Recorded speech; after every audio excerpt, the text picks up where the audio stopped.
பண்டாரநாயக சபுக்கத்தில் போய் நாங்கள் 17 மீடியாவுக்கு பேடி கொடுத்தன. அழுது கேட்டன் இந்த காபரை விடுங்கோண்டு. சரி காபரை விட்டவருக்கு அங்காலோட கிரகாணியை விட மனசு. அப்போ எங்க இந்த இதயம் இலங்கை ஆள்ற ஒவ்வொருத்தருக்கும் இதயம் இல்லையண்டா நான் சொல்லுவேன்.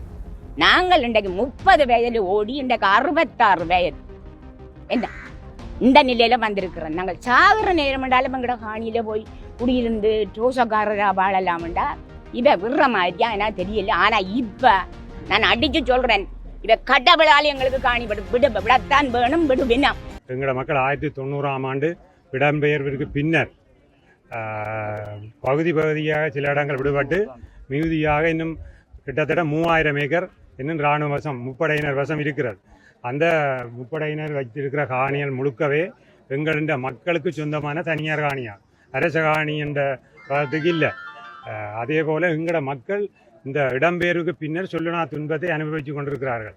அவர்கள் பாட வீடுகளிலும் வெளியிடங்களிலும் அகதியீடாக இன்னும் ஆசையோடு இந்த மண்ணுக்கு வாரத்துக்கு ஆர்வமாக இருக்கிறார்கள். அடுத்த இந்த பாவனையில் உள்ள இராணுவத்தின் பாவனையில் உள்ள காணிகள் அவையல் பாவிக்கல காடாவும் தங்கட சில தொழில் மூலமாக செய்கிற நடவடிக்கைகள் செய்து கொண்டிருக்கணும். விமானப்படைக்கின்ற எடுக்கப்பட்ட காணிகளை 700 ஏக்கரில் தோட்டம் செய்யணும். அதே போல் வெளியில் தோட்டம் செய்யணும். என்ன சுற்றுலா விடுதிகள் மாதிரி நடத்தி கொண்டிருக்கணும். அதெல்லாம் எங்களோட பொதுமக்களுக்குரிய காணி.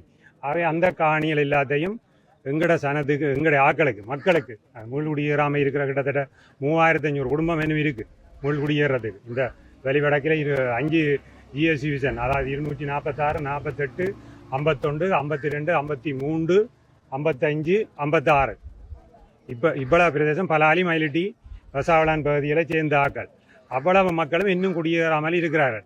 இவைகளுக்கு தற்காலிகமாக சில இடத்துல வீடுகளை கொடுத்து அவைகளை ஓரங்கட்ட பாக்கினம் அரசாங்கத்தின் அதிகாரிமார் அவைகள் அதில் ஒரு குடும்பத்துக்கு கொடுத்துட்டு அதில் 4 குடும்பம் இருக்கல ஒரு காலம் 2 பிறப்பு காணியையும் ஒரு வீட்டையும் 10 லட்சம் ரூபா காசையும் கொடுத்துட்டு இதோட உங்களோட காணியை விடுபடாது என்ற மாதிரி விட்டு கேட்கறதுக்கு எங்களுக்கு உரிமை இல்லாத அளவுக்கு எங்களோட மக்களை கொண்டு போய் குடியமர்த்தினோம். 2 பிறப்பு காணிகள் ஒரு வீட்டு திட்டத்தை கொடுத்தோம். அந்த பலாலியில் உள்ள காணி இல்லாத ஆட்களுக்கு காணி கொடுக்குறோம்ன்ற ஒரு வசனத்தை பாவிச்சு எங்களோட மக்களை பலவந்தமாக சில விஷயங்களை செய்விக்கணும். இப்போ காணி இல்லாத ஆட்களுக்கு 2 பிறப்பு காணியை தாரம் வீடு தாரம்ன்றோம். எங்களோட மக்கள் போய் குடியேறணும். ஆனால் அவைகளுக்கு தொழில் செய்கிறதுக்கு இடம் இல்லை, தொழில் வசதியில் ஒன்றும் இல்லை. 2 பிறப்பு காணியை கொடுத்து வீட்டு திட்டத்தை குடிக்கணும். அவைகள் பள்ளிக்கூடத்துக்கு போகிறதுக்கு வசதி இல்லை. இப்போ இந்த கலமால் பள்ளிக்கூடம் 90ஆம் ஆண்டுக்கு முன்னுக்கு 1200 மாணவர்கள் படித்தவை கோயில் வரைக்கும். இப்போ 300 பிள்ளைகள்லாம் அந்த படிக்குது. அதாவது அந்த பள்ளிக்கூடம் ஒரு இராணுவ முகாமுக்குள்ளே இருக்கிற மாதிரி தான் இருக்குது. ஒரு வேலிக்குள்ள ஒரு சின்ன ஒரு பாதையால் போய் அதிலே அந்த பிள்ளைகள் வரவு குறைவுக்கு காரணம் என்னென்னா அந்த மக்கள் இந்த அயலில் குடியேறையில் இன்னும் அயல் விட இல்லை. அவை அப்படியான இடங்கள் விடுவிக்க வேணும். விடுவிச்சா தான் அந்த பள்ளிக்கூடத்துக்கு மாணவர்கள் வருவார்கள், படிப்பார்கள். அதே மாதிரி இங்கே 5 ஆலயங்கள், பிரதான பெரிய ஆலயங்கள், இந்த ரெண்டு கிறிஸ்தவ ஆலயம், 3 இந்து ஆலயம், இதுகள் எல்லாம் தரமட்டமாக்கப்பட்டிருக்கு. அந்த அப்படியான பொது இடங்கள் மற்ற கைத்தொழிற்சாலைகள் இதுகளெல்லாம் இன்னும் இதுக்குள்ளே இருக்குது. சும்மா சில வெளியிடங்களில் வெளியாக்களுக்கு கைத்தொழில் மையங்களை கொடுக்குறதாலே எங்களோட மக்கள் பயன்பெற போகிறது இல்லை. இங்கே செய்தால் இங்கே ஆக்களை அதில் தாங்களே ஆக்களை வச்சு தாங்களே செய்து அவைகளுக்கு இப்போ தொழில் இல்லாமல் இருக்கிற ஆக்களுக்கு தொழிலை கொடுக்கக்கூடிய அளவு இருக்குது. அப்போ இதுகள் எல்லாத்தையும் மழுங்கடிச்சு சில அரசியல் காரணங்களை காட்டி இப்போ நாங்கள் நிற்கிற நிலம் கூட 2013ஆம் ஆண்டு வர்த்தகமானியில் பிரசுரிக்கப்பட்டிருக்கு.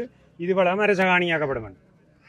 அந்த அரச வர்த்தகமானியின்படி இந்த காணி அரச காணி ரெண்டு தான் சொல்லப்படுது. ஆனால் பகுதி அளவில் விட்டாச்சு, 3000 ஏக்கர் மிட்டில் விட்டாச்சு. 6300 ஏக்கர் அந்த வர்த்தகமானியில் கசெட் பண்ணப்பட்டிருக்கு.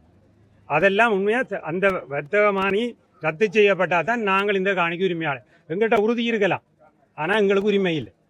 அரச காணிகளாக நாங்கள் இருக்கிறோம். அதுதான் உண்மையான தாற்பயம். வர்த்தகமானியில் இந்த வர்த்தகமானியும் ரத்து செய்யப்பட வேண்டும் முக்கியமாக. மற்ற இந்த 2400 ஏக்கர் காணியில் 400 ஏக்கர் காணி தான் அரசாங்கத்துக்கு சொந்தமான காணி. 1948ஆம் ஆண்டு விமான நிலையத்துக்கு எடுத்த காணி. மிகுதி அவ்வளவும் தனியார் காணி அது அரசாங்கம் எடுக்கிறதுக்கு ஆயுதப்படுத்தினா அதுக்கு எங்களுடைய ஆக்களுக்கு விருப்பம் இல்லை. அவைகள் விட என்ன சர்வதேச விமான நிலையம் என்ற போர்வையில் காணியை அபகரிக்கிறதுக்கு முயற்சிக்கணும். அதால எந்த பிரயோசனம் இல்லை எங்கட மக்களுக்கு. ஒரு நாளைக்கு 2 பிளேனில் 35 பேர் வந்து இறங்குறதுல எந்த பிரயோசனமும் இல்லை. சர்வதேச விமான நிலையம் எல்லா இடத்துலையும் இப்போ நீங்கள் பயன்படணும், மக்களும் பயன்படணும்னா அதை சரியான முறையில் பயன்படுத்தணும். இது அது இல்லை. பயன்படுத்துகிற அளவுக்கு அரசாங்கத்தில் காசு இல்லையோ அல்லது வெளிநாட்டின் வற்புறுத்தல வச்சிருக்கணுமோ எங்களுக்கு தெரியாது. உங்களோட இடத்தை நாங்கள் வந்திருக்கிறோமோ, உங்களோட இடத்தை நாங்கள் எங்களுக்கு சொந்தம் கேட்டு வந்திருக்கிறோமோ, எங்களோட மண்ணில தான் நாங்கள் இருக்கிறோம். நாங்கள் எத்தனையோ எல்லாத்தையும் இழந்து இந்த மண்ணை விட்டு நாங்கள் வேறு இடத்துக்கு போய் எங்களோட பிள்ளை குட்டிகளை இழந்து, எங்களோட கணவன் மேலே இழந்து, எங்களோட சொத்துக்களை இழந்து இன்றைக்கும் தனி மரமாக வந்து நிற்கிறோம். எங்களோட மண்ணை விடுங்கோ, நாங்கள் சும்மா மண்ணில் விழுந்து படுப்போம். எங்களோட மண்ணை விடுங்கோ, நீங்கள் எங்களோட மண்ணை விட்டு நீங்கள் போங்கோ, தூரம் போங்கோ, எங்களை விட்டு விலத்தி போங்க. எங்களை பாதுகாக்க எங்களுக்கு தெரியும். நாங்கள் போகிற இடம் எல்லாம் எங்களோட உடைமைகள், உரிமைகள், பிள்ளைகளை, புருஷன் மேல எல்லாரையும் கொடுத்து வெறும் மக்களாக இப்போ திருப்பி வந்து இந்த மண்ணில் நிற்கிறோம். என்னை பொறுத்த மட்டும் நான் அப்படித்தான் வந்து நிற்கிறேன். நான் பிள்ளைகளை கொடுத்து, மருமகனை கொடுத்து, புருஷனை கொடுத்து நான் இன்றைக்கு வெறும் ஆளாக நிற்கிறேன். உடுப்பு கூட இல்லை. முள்ளி வாய்க்கால இருந்து விரைக்கல, உடம்பில் கிடந்த உடுப்பு மட்டும்தான் இருந்தது. அப்படி வந்த நாங்கள் எங்களோட மண்ணில் கஷ்டப்பட்டு செய்கிறோம். எங்களோட மண்ணை விடுங்கோ. எனக்கு 30 வரை காணி ஏர்போர்ட் வாசல்ல இருக்கு.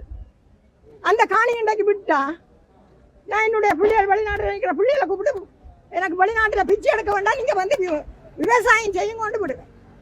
அப்படித்தான் நான் இருக்கிறேன். எனக்கு ஏர்போர்ட் வாசல்ல 30 வரை காணி இருக்கு.